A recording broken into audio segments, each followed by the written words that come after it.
When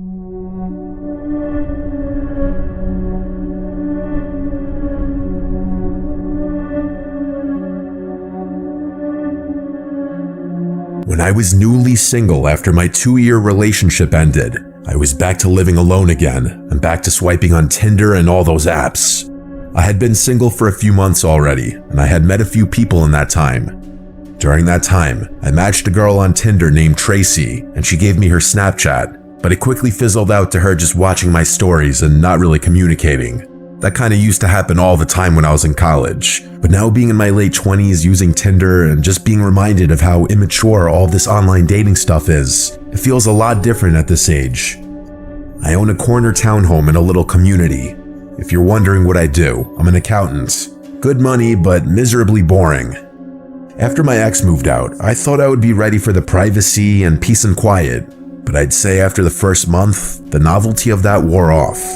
Maybe I'm more of a relationship person, or I just need people around, but being alone was getting to me. That's why I was constantly swiping on dating apps and trying to go on dates, just to get out of the house. This was last December. I posted something on my Snap story that had to do with Christmas, and guess who commented on my story? It was that Tracy girl who I hadn't spoken to in weeks. She struck up a conversation about us doing some Christmas-themed stuff together, and from there we started chatting for a bit. I suggested the most festive things I could think of, ice skating, going to the village, and looking at the decorations, but she suggested we decorate my Christmas tree. Firstly, I did have a fake tree, but it was up in the attic, so I told her I didn't have it up yet because it's kind of a 2-person job getting it out of the attic. She said she'd gladly come over and help, so I figured why not. I told her to come over around 9 that night. It was already dark at that point when we made the plan. It was likely like 7:30 because I remember hurriedly grabbing my keys and rushing to drive to the liquor store to buy a couple bottles of wine. When I got back to the house, I vacuumed and swept the floors.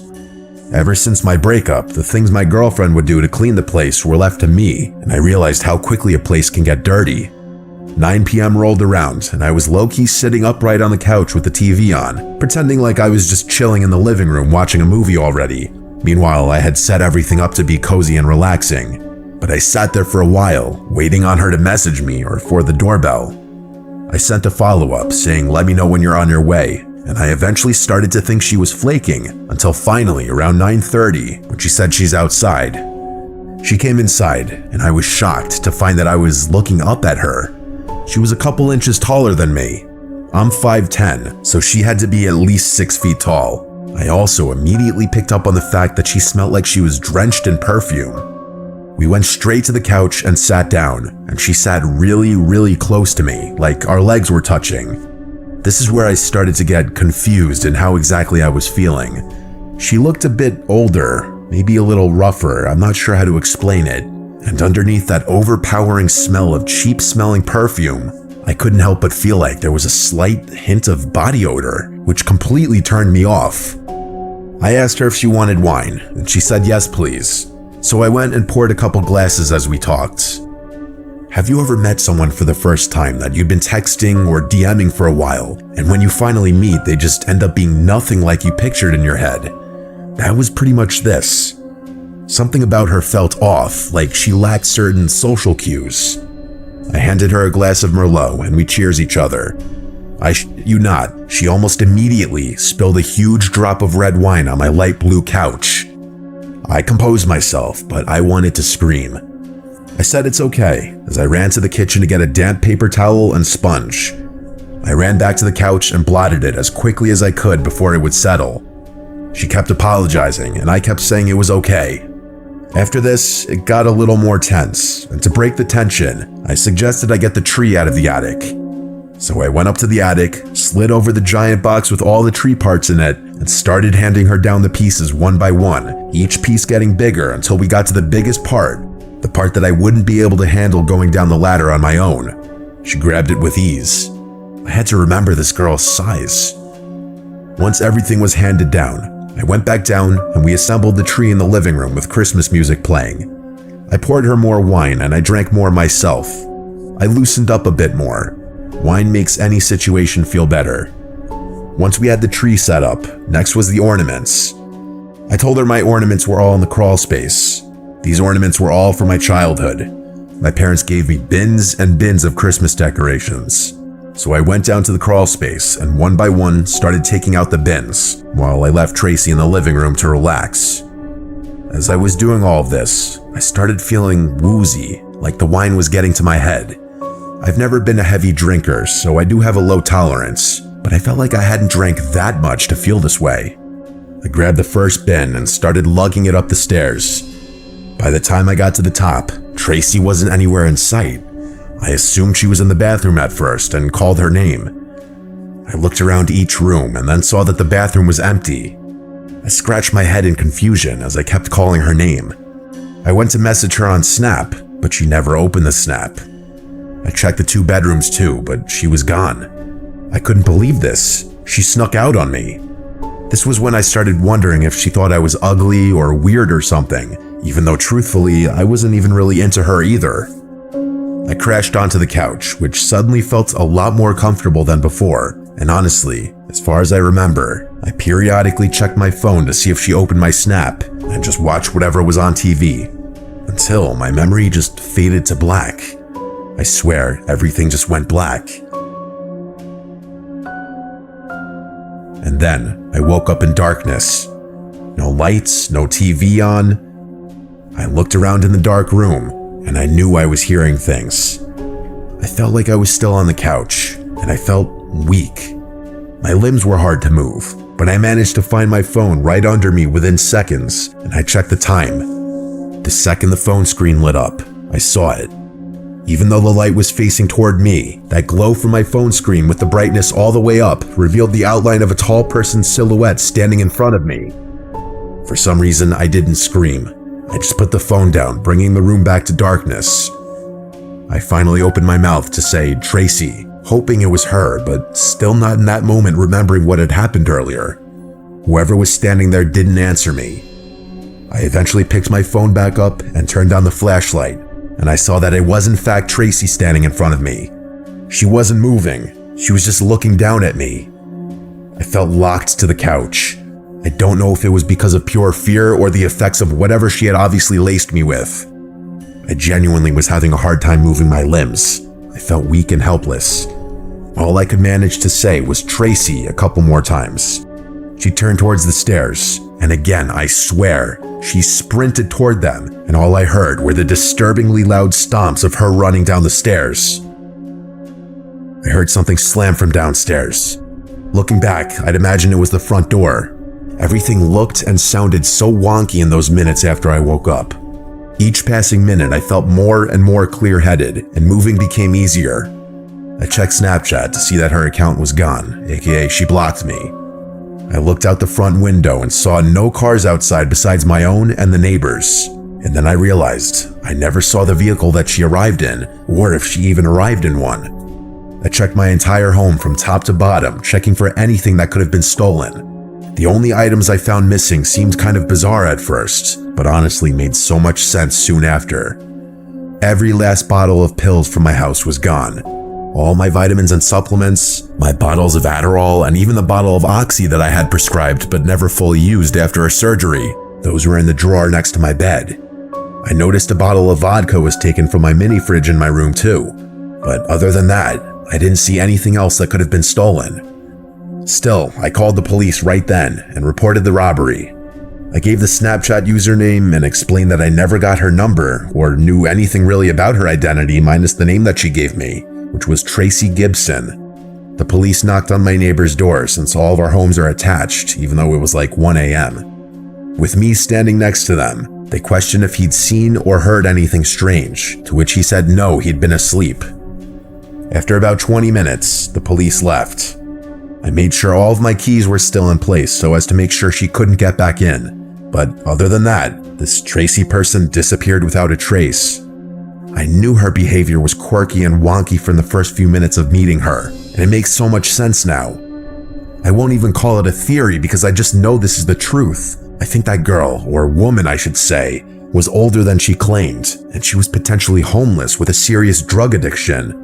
I think she drowned herself in perfume to mask the body odor that was honestly still showing through. She laced my wine with something when I was in the attic clearly. I don't know exactly how long I was out, but it was enough for her to scour my entire home for any and all drugs and supplements. I still remember how disturbing of an image it was seeing her tall silhouette standing in front of me while I was just waking up on the couch. Honestly, after this, I didn't even decorate the tree that year.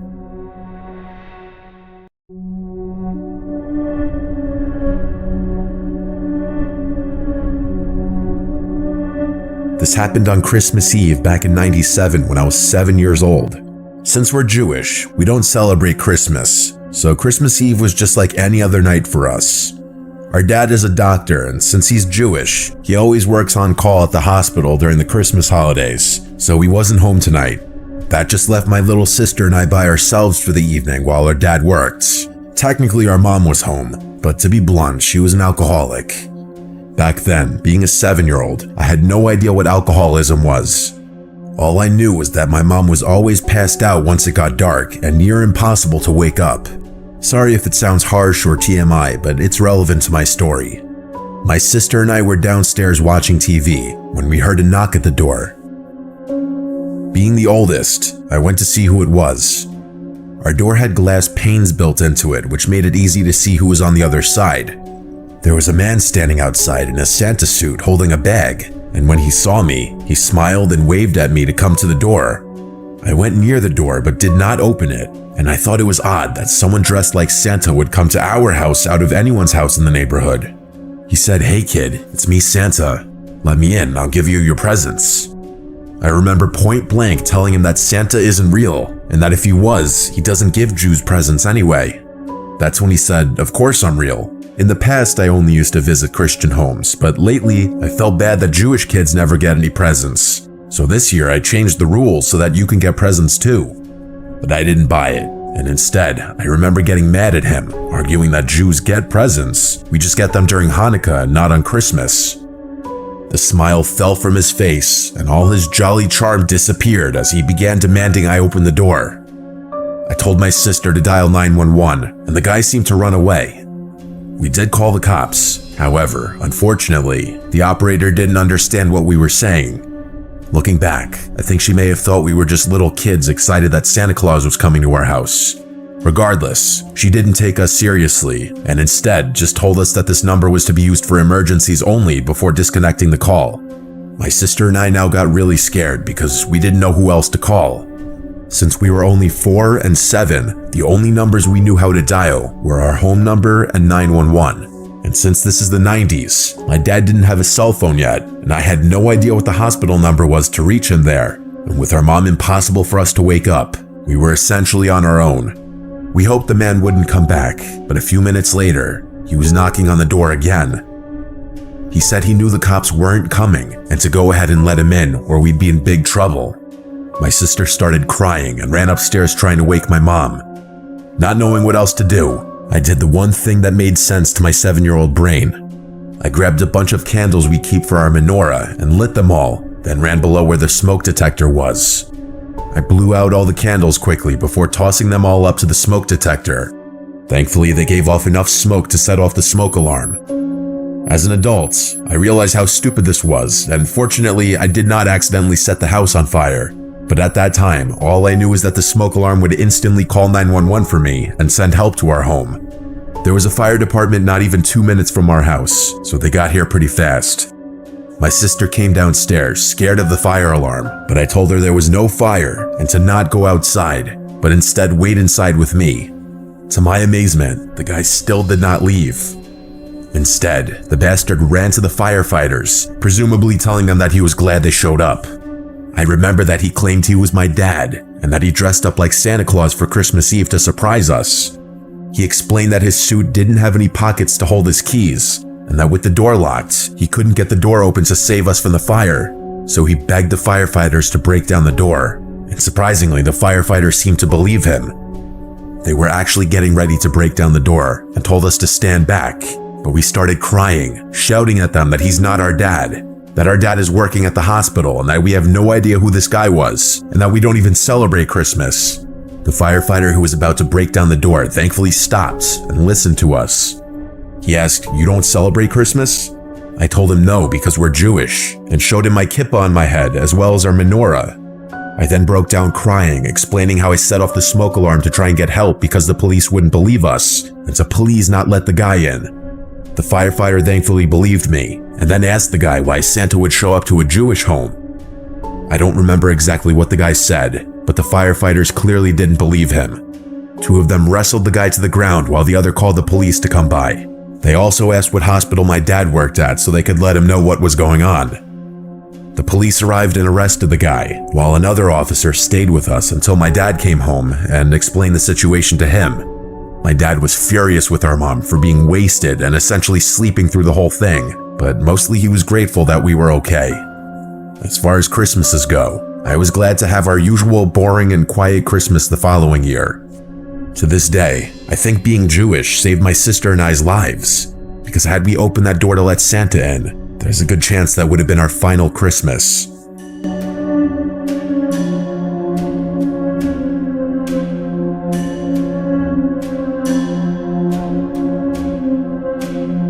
It was December 2022. My girlfriend Charlotte and I were driving to the Pocono Mountains.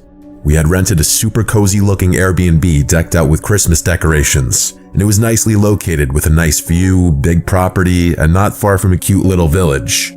To make things even more festive feeling, there was a snowstorm coming that night, so we set out on the road a little earlier to allow us time to get groceries and everything set up in the Airbnb. From the city to the Poconos was about 4 hours. We made decent time. We stopped at a Family Dollar for some snacks and groceries, and then we went straight to the Airbnb. We turned towards the uphill gravel road through a clearing in the trees that led to the property. The house was surrounded by woods. It had a big deck with a hot tub on it, which was very appealing, especially the idea of sitting in it during a snowstorm. There were a bunch of Christmas decorations on the property, including some light-up reindeer, a big snowman, and big decorative candy canes lining the walkway to the front deck. We had to take a few trips to and from the car to bring everything inside.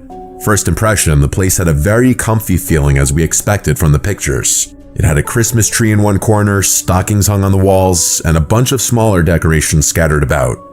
It had that very welcoming smell of wood that you'd expect in a country log cabin, though it was more so just a regular house. Then I realized why. There was a stack of logs next to a big fireplace in the living room. There were 3 bedrooms, though of course we only needed 1. We put our luggage and such in a second bedroom. I did the usual stuff like inspect the fridge, turn on the TV to see if there's cable or Netflix, and look out all the windows. There was an upstairs, but it was more of a loft with a pool table and a couple of couches. Then there was a basement. For the hell of it, I went down to check out the basement. It was fairly big relative to the size of the house. It felt disconnected from the Airbnb though. It wasn't furnished for hanging out in. It was dark and cold and felt more like a space to do laundry and a workspace. Then there was a knock at the front door. I hurried up to answer it, and there was a guy who looked to be in his late 40s. He was wearing gray sweatpants and a ripped up yellowish brown jacket. He smiled at me and said, "How are you folks doing?" I replied good and asked him if he was the Airbnb host. He replied he runs the place with his brother. I asked for his name, and he said Tom. Tom said he lives just up the road next door if my girl and I need anything. I thanked him, and then he walked away. I found it interesting that he knew I was with my girlfriend. Charlotte didn't come to the door, but maybe his brother told him about us. I did have a conversation with Mike, the host, about it being my girlfriend and I wanting to do something festive. It was pitch black out and it was snowing. We cranked up the heat in the house and started preparing the dinner we bought, which was chicken thighs, broccoli, potatoes, and cornbread. It was pretty grab bag. We ate on the couch with the Christmas tree lights on in the corner, giving the room a nice comfy glow as we watched the Polar Express. It was the only good Christmas movie on any of the streaming platforms. If you can't tell, we really love Christmas. After the movie, and when we felt we had digested enough, we went outside to the deck to hop in the hot tub. I turned on all the decorations and Christmas lights in the front yard, and as we sat in the hot tub watching the snowfall, it felt like bliss, until the bubbles on the hot tub stopped and it went silent, and we heard unmistakable footsteps from somewhere on the property. Charlotte and I looked at one another. I asked her if I should shout who's there, but she said no. The footsteps moved further and further until they were no longer audible. I told Charlotte it was probably a deer, but deep down, I knew those were the footsteps of a person. After the hot tub, we went to take a shower before bed. The hot water in the shower didn't last for more than maybe 2 minutes though. Something was wrong. When the water turned ice cold, we screamed and jumped out of the shower. I messaged Mike, the host, about it.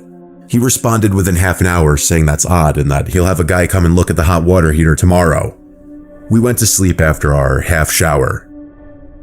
In the middle of the night though, we awoke to very aggressive bangs on the front door of the house. Charlotte was shaking me, terrified. I said I'm gonna check who it is, but she demanded I stay in the bed and don't make a sound. Honestly, I was glad she said that. No part of me wanted to know who was at the door in the middle of the night. I think there were 3 sets of really loud and angry sounding bangs before they stopped. We sat upright for a few minutes in silence, whispering to each other. I went over to lock the bedroom door for added security, I guess. Minutes dragged along, but ultimately, after about half an hour of sitting wide awake, we eventually drifted back off to sleep. First thing in the morning, I messaged Mike again about the knocks at the door. He answered more quickly this time, seeming pretty confused like us. He basically said how strange that is. He didn't know why anyone would be roaming around late at night like that. He said if anything like that happens again, that we should alert the authorities. Honestly, not the most reassuring response, but I mean, he was right. What else could he tell us? Grab a gun and shoot whoever was at the door? I didn't want to keep complaining to Mike constantly, but I mean, these were some valid concerns I was bringing up to him. There was a lot of snow outside, and it was a dark, cloudy day. There were still some flurries falling onto the ground. I went out to wipe the snow off my Jeep, and while I was doing so, I noticed footsteps in the snow. They looped around the house. I remembered the knocks from the night before, and wondered if it was from the same person. But these footprints looked fresh, and it snowed all night.